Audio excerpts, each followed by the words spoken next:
안녕하세요. 민승기 노무사입니다.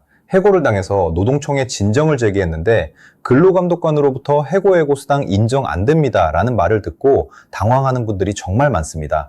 분명히 나는 해고를 당했는데 왜 이런 일이 발생할까요? 오늘은 그 이유와 해고 수당을 신청할 때 반드시 알아야 할 핵심 포인트를 설명드리겠습니다. 해고 수당 문제의 첫 번째 핵심은 아주 단순합니다. 근로기준법에서는 해고가 있었다고 주장하는 사람이 그 사실을 직접 입증해야 한다는 원칙을 두고 있습니다. 즉, 내가 해고당했다고 말하는 순간 그 해고를 증명해야 하는 책임이 근로자에게 생깁니다.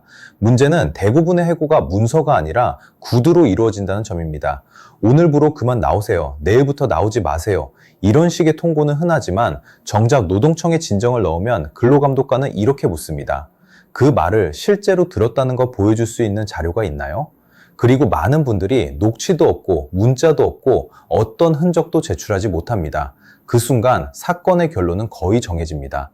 해고 사실을 입증하지 못하면 노동청은 해고 수당을 인정하지 않습니다. 근로자는 해고라고 주장하고 사업주는 그런 말 한 적 없다, 퇴사 권유였을 뿐이라고 말하는 상황에서 입증이 부족한 쪽이 불리한 판단을 받을 수밖에 없습니다. 그래서 해고 수당 사건에서 가장 중요한 쟁점이 해고 사실을 어떻게 입증하느냐입니다. 그렇다면 어떻게 해고 사실을 입증해야 할까요? 노동청은 반드시 객관적인 자료를 요구합니다. 그래서 동료 근로자의 증언은 사실상 인정되지 않습니다. 여기서 말하는 객관적 자료란 사업주와 주고받은 녹취나 문자 기록 같은 증거로 남는 자료들을 의미합니다. 상황을 나눠서 살펴보겠습니다. 첫 번째, 사업주가 갑자기 오늘부터 해고다, 지금 당장 나가라고 말하는 경우입니다. 이런 상황에서는 녹취를 준비할 시간 자체가 없습니다. 그래서 두 가지 방법으로 접근합니다. 먼저 해고 통보서를 서면으로 달라고 요청하는 방법입니다. 물론 대부분은 서면을 주지 않습니다. 두 번째 방법은 일단 해고를 받아들이고 퇴사한 뒤에 사업주와 다시 통화하거나 문자 메시지를 주고받는 것입니다. 이때 해고 사실을 스스로 인정하는 내용이 나오면 그 기록이 해고 입증 자료가 됩니다. 예를 들어, 오늘 저를 해고하신 이유가 무엇인가요? 마지막 근무일을 어떻게 처리하실 건가요? 이런 식의 문자를 보내면 대부분 사업주는 그 사실을 인정하는 답변을 하게 됩니다. 이런 짤막한 대화 하나가 노동청에서는 매우 강한 해고 증거가 됩니다. 여기서 한 가지 더 중요한 부분이 있습니다. 사업주가 해고가 아니라 권고사직이었다고 주장하는 순간 해고는 존재하지 않는 것이 됩니다. 해고가 없다면 해고 수당도 발생하지 않습니다. 그래서 이런 경우라면 가장 먼저 해야 할 행동이 있습니다. 바로 출근 의사를 분명하게 표시하고 실제로 출근하는 것입니다.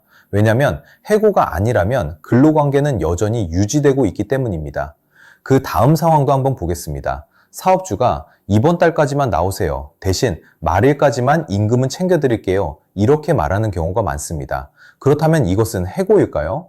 법적으로는 명확한 해고라고 보기 어렵습니다. 말일까지 임금을 준다고 해서 해고처럼 보일 수는 있지만 다른 시각에서는 이것을 위로금, 즉 권고사직에 따른 합의로 해석할 수도 있기 때문입니다. 그래서 해고는 반드시 명확해야 합니다. 애매한 표현으로는 해고라고 인정되지 않는 경우가 많습니다. 따라서 이런 상황이라면 반드시 사업주에게 확인해야 합니다. 지금 말씀하신 게 해고입니까? 권고사직입니까? 이 의사를 정확하게 확정해야 합니다. 그리고 만약 권고사직이라고 한다면 그 자리에서 즉시 거부 의사를 표현해야 합니다. 이 확인 과정 하나만으로 해고 수당 사건의 결과가 완전히 달라집니다. 마무리하겠습니다. 해고 수당을 받기 위해서는 해고 사실이 명확해야 하고 그 해고를 입증할 수 있는 증거가 필요합니다. 애매한 말, 구두 통보, 확인되지 않은 내용만으로는 노동청에서 인정받기 어렵습니다. 따라서 해고를 주장하는 근로자라면 증거를 확보하고 권고사직 여부를 확인하고 출근 의사도 명확히 표시해야 합니다. 여러분의 권리를 지킬 수 있는 가장 확실한 방법은 이 기본적인 절차를 놓치지 않는 것입니다. 이상 민승기 노무사였습니다. 해고수당과 관련하여 궁금한 사항은 언제든지 댓글로 문의 주세요. 감사합니다.